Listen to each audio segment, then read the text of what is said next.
Hi, I'm Terry Bressingham, President and CEO of GE Healthcare in India, and we've just launched a very exciting initiative here with the eICU, the ability to virtually bring the expertise of intensive care into the villages.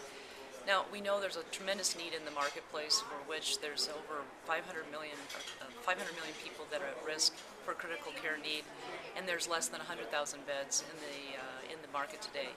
And there's two problems. One is we don't have the infrastructure to serve all the needs, and secondly, we don't have the expertise and the physicians to carry the burden of those number of increased beds.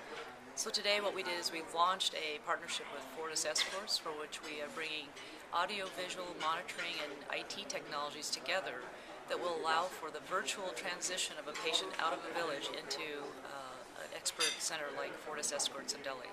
I think it's one of the most exciting breakthroughs for healthcare. It's fitting the needs of a low-cost, high-quality, and accessibility across the country. And this is just a beginning, a modest beginning, but I think in the future this will be one of the most fundamental changes in healthcare.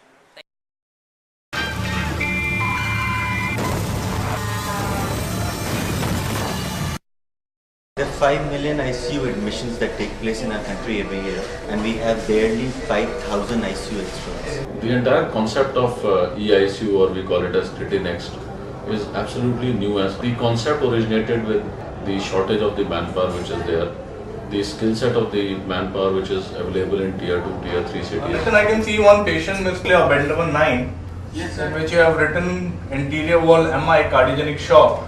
Patient is on we wanted to up the level of the patient care in all the ICUs and the critical care units all across our centers.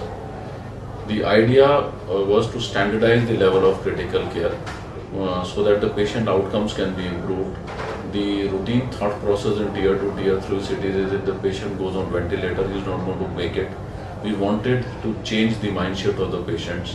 Nitin, basically my viewpoint is that you have a patient with cardiogenic shock and on inotropes with acidosis.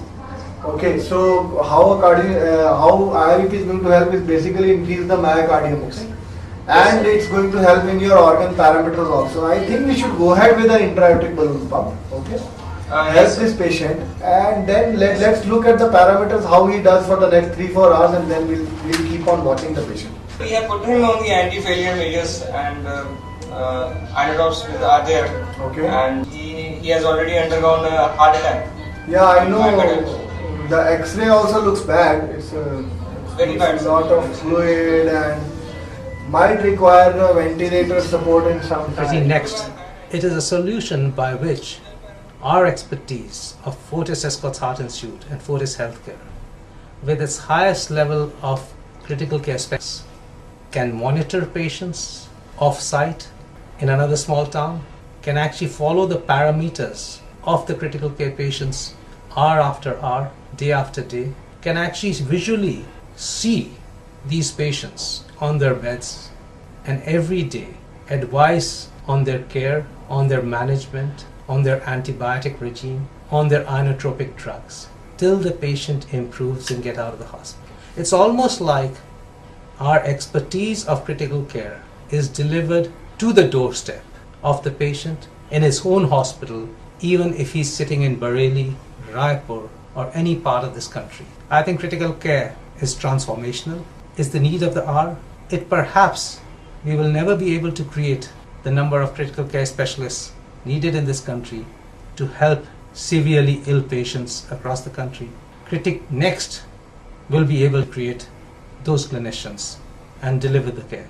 Is the future of this country, and actually will alleviate sufferings and save lives across this country.